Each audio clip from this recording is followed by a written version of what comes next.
How about a big round of applause?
What's your name?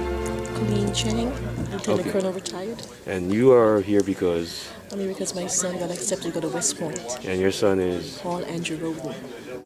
I'm a psychiatric nurse. I was a psychiatric nurse for the U.S. Army for 20 years. And my last duty assignment was Tripler, where I was the nurse director for the inpatient psychiatric units. Wow. Yeah. Wow. And I just retired. But you understand everything he's about to go into? Oh, yeah. A lot of discipline, a lot of hard work, and a lot of sacrifice. But only, he has to realize it's only for a short time, you know, because you're talking about his life. Yeah. And he has to know that 4, 5, 6 years of his life, you know, afterwards, he's going to have everything that he ever desires, his engineering degree, and hopefully NFL. And he was about to go to South Dakota School of Mines. So that's a strong, obviously, Yes. right? Yeah, because of the engineering program, as well as the football program, you know, over there. And he changed his mind after going to West Point. Thank you. So engineering, he's a good student. Very good student. South Dakota, he visited, he liked it. He liked South Dakota, and he was determined to go to South Dakota.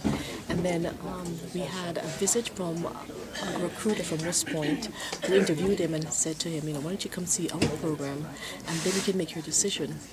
And then the recruiter said, Mom, why don't you come along too so you can see the program? I said, okay, fine. So that's what I did, and we went in February, and he, you know, he was really taken aback by the, you know, top of the line equipment they had and the good program for football that he had. So he decided, Mom, this is it. West Point is ready to go. Plus, you know, he gets a paycheck every month. For being a soldier. He liked that part, yes. Yeah. And he's not going to spend a lot of it, so he'll save up a little bit. He's going to save. He's very frugal with his money. Even as a young kid, I give him pocket money. He's very frugal. Yeah. Well, you feel good then? I feel very proud of him. I'm a proud mom, and I think all my hard work being a parent, you know, culminated in him being accepted to go to West Point. I feel very happy for him. That was smart for them to bring you on a visit, though. Yeah. You always want to recruit the mom first, and then you recruit that's true. That's what the teams that can't get kids, they didn't win the mom over. They tried, though. They tried, yeah. Well, awesome. Thank you very much. Oh, you're welcome. Thanks.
Military Academy at West Point. From Campbell High School, All-State running back Paul Andrew Rhoden.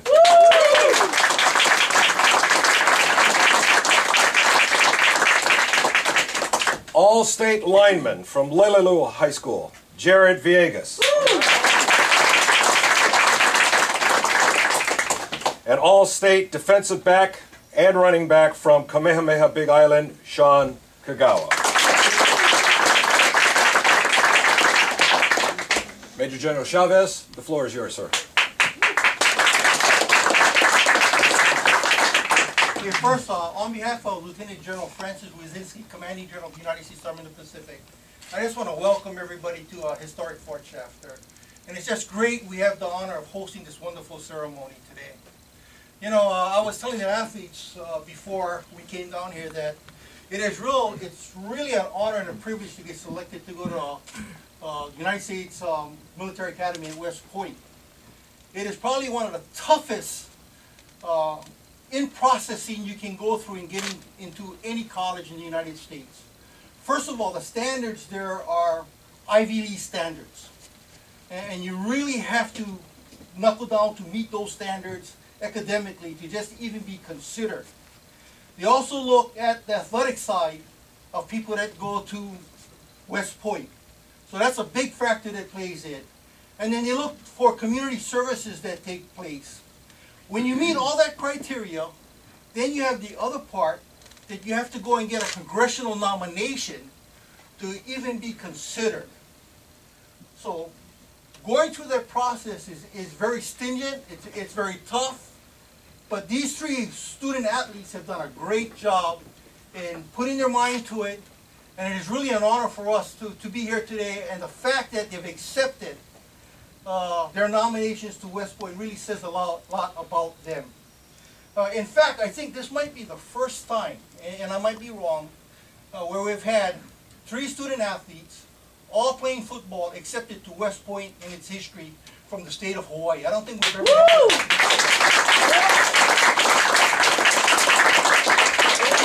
The better part of all of this is they're going to get to play for a great coach, and Rick Ellison, who used to be a former coach at the University of Hawaii, and who coached with these 2 former head coaches over here before. So I think that's another big plus that's going to take place over here for this young gentleman's. Okay? So without further ado, I'd like for you 3 gentlemen to stand up. And what we're going to do is I'm going to ask you to put on those Army hats there, which symbolize your commitment to the United States Military Academy at West Point and your commitment to the United States Army. Please don your hats. How about a big round of applause? And just show the audience a little bit of attention.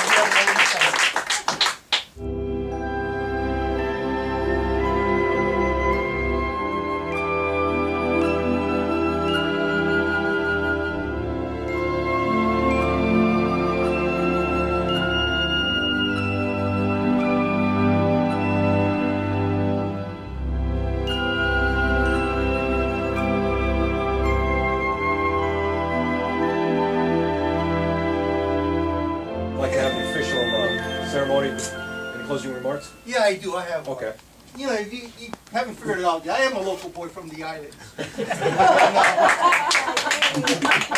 a local boy from the islands, I do track all our great athletes that go on to bigger and greater things. Okay, so I already told them when I'm going to be watching them and tracking them along the way. Okay, but I want to tell you 3 guys.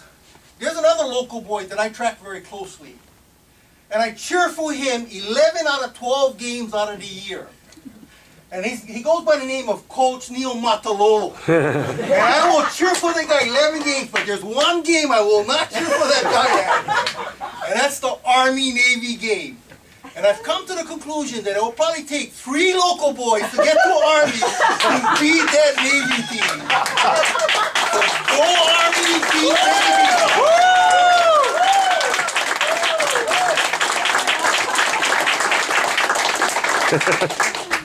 Stand up, please. Sir.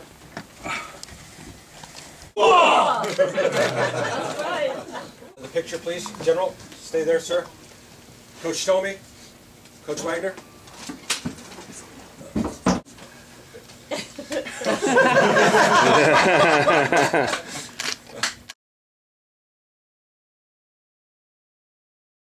I'm Richard Kagawa Sr. Shirley. Shirley Kagawa. Grandparents. Grandparents. And who are these guys? These are our grandkids. And Kagawa. You're the tallest one. Yes, she's the oldest. She's gonna be the fastest one. No. I'm the fastest. You're the. He runs too much. He hasn't got the humbleness yet, but We're 2 years apart. Really? 2 years, 2 years, 2 years? these are the youngest. Well, how you guys feel? Proud, very proud, very excited. Real sad that he's gonna leave. They're just very proud of him, of the accomplishments of people around him who had, helped to make this happen. You know, he was always into like tennis, Yes, right? You guys yes. teach tennis. You guys That was our family sport. All of our 3 kids played tennis. Our first 2 went to college on tennis scholarships. So we only did tennis. So he started with tennis, and then he got into the other sports later on. We had him from 11 days old. He took legal guardianship of Shaun, and so he was with us in tennis, and then started in other sports. Basketball and baseball was his first loves. You told me he still likes tennis. Yeah, he plays it only for fun because he started in high school playing really competitive tennis, and so that was what we called his relief sport, and he still plays it now because that's what we became coaches of the tennis team at Kamehameha-Hawaii. What was the first thing you thought of when you said, "Hey, I'm getting contact from West Point"? We were just shocked. We never allowed him to play football. We were afraid of that sport. So he didn't play it until high school, until the coach convinced us, and Coach Wagner convinced us that he's a football player. He is. Yeah. So that's why we had him go out. He didn't grow in basketball. He loved basketball, but he didn't grow past 6 feet. Yeah. So that's why, fortunately, football opened up for him. Are you guys gonna miss him? Are you guys gonna miss him? Of course. But Shaun was our second time around. We raised our first 3 kids. We were fortunate to have Shaun stay with us from 11 days old, and we never wanted to leave after that. So it was the second time raising another child in the house. So after he leaves, we don't have anybody. We're trying to get another grandchild. So these three grandchildren. They're our youngest, yes. They're our youngest grandchildren. Okay, thank you very much. Congratulations. You're welcome, Paul. Appreciate Thank you. it. Thank you so much. Congratulations.